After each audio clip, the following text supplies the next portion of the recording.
Hi friends, இன்றைக்கி ஒரு சிம்பிளான மஷ்ரூம் மசாலா எப்படி செய்யுதுன்னு பார்க்கலாம். அதுக்கு ஃபஸ்ட்டு தேவையான அளவு மஷ்ரூம் எடுத்து நல்லா க்ளீன் பண்ணி இந்த மாதிரி பீசஸாக கட் பண்ணி எடுத்திருக்கேன்.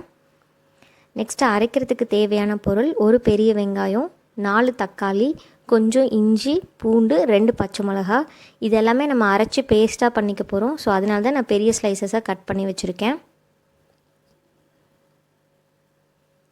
நெக்ஸ்ட்டு தாளிக்கிறதுக்கு தேவையான பொருள்: பெரிய வெங்காயம் 1 கப் கட் பண்ணி எடுத்தது, பச்சை பட்டாணி நான் வேக வச்சு எடுத்து வச்சுருக்கேன்.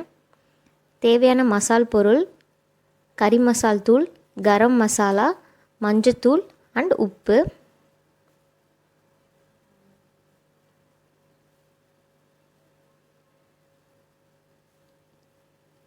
நெக்ஸ்ட்டு பால் ஒரு 1/2 கப் நான் எடுத்து வச்சுருக்கேன்.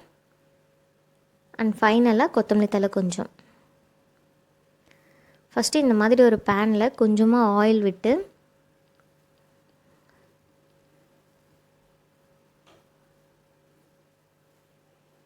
மஷ்ரூம் அதில் ஆட் பண்ணி நம்ம ஃப்ரை பண்ணி எடுத்து வச்சுக்கலாம். பொரிக்க வேணாம், லைட்டாக தண்ணி விடுற அளவு வர ஸ்டேஜ் வரைக்கும் நம்ம ஃப்ரை பண்ணி எடுத்துக்கிட்டால் போதும். இதில் நான் வேறு எதுவுமே ஆட் பண்ணல, வெறும் மஷ்ரூம் மட்டும்தான் ஃப்ரை பண்ணி எடுத்துக்கேன். இந்த மஷ்ரூம் குக் ஆனதும் ஒரு நல்ல ஸ்மெல் வரும், நம்ம அதை வச்சு கண்டுபிடிச்சிடலாம். அண்ட் இந்த மாதிரி தண்ணி விடுற ஸ்டேஜில் நம்ம அடுப்பை ஆஃப் பண்ணி இந்த மஷ்ரூமை தனியாக எடுத்து வச்சுக்கலாம்.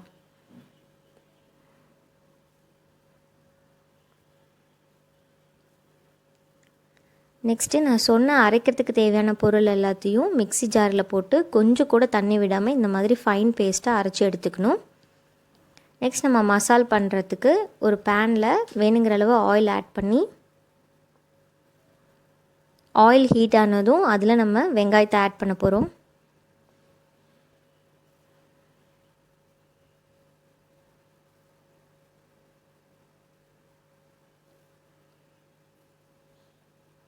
இந்த வெங்காயம் நல்லா குக் ஆனதும் நம்ம அரைச்சி வச்சுருக்க பேஸ்ட்டை அதில் ஆட் பண்ணுறோம். இதை நல்லா மிக்ஸ் பண்ணி விட்டு ஒரு 2 மினிட்ஸ் பச்சை வாசம் போகிற வரைக்கும் இதை க்ளோஸ் பண்ணி குக் பண்ணலாம்.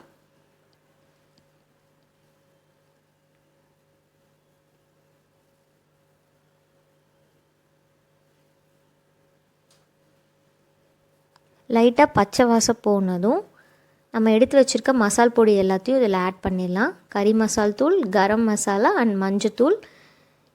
இந்த மசாலாவுக்கு வேணுங்கிற அளவு உப்பு இப்போவே ஆட் பண்ணிக்கலாம்.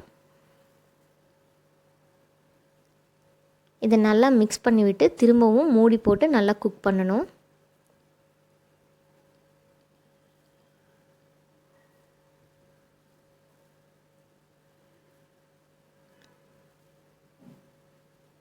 இப்போ பாருங்கள், தக்காளி நல்லா குக் ஆகிடுச்சு.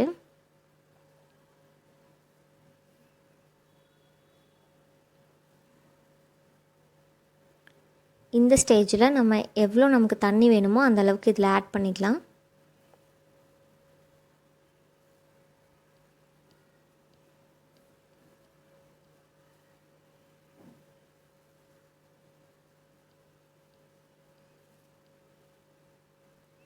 திரும்பவும் இதை மூடி வச்சு நல்லா கொதி வர வரைக்கும் குக் பண்ணணும். இப்போ ஒரு கொதி வந்துருச்சு. இந்த ஸ்டேஜில் நம்ம ஃப்ரை பண்ணி எடுத்து வச்சுருக்க காளானை இதுக்குள்ளே ஆட் பண்ணிக்கணும்.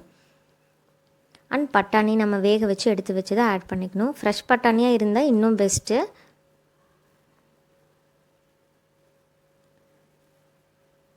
இதெல்லாம் ஒன்றா குக் ஆகி ஒரு கொதி வர ஸ்டேஜில் நம்ம பால் ஆட் பண்ணணும்.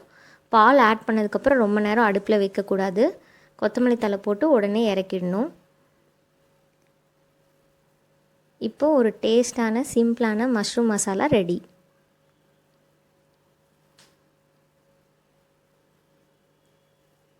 இந்த ரெசிபி உங்களுக்கு பிடிச்சிருந்தா நீங்களும் உங்கள் வீட்டில் ட்ரை பண்ணி பாருங்கள். உங்கள் கமெண்ட்ஸை மறக்காமல் எங்கள் கமெண்ட் பாக்ஸில் போஸ்ட் பண்ணுங்கள்.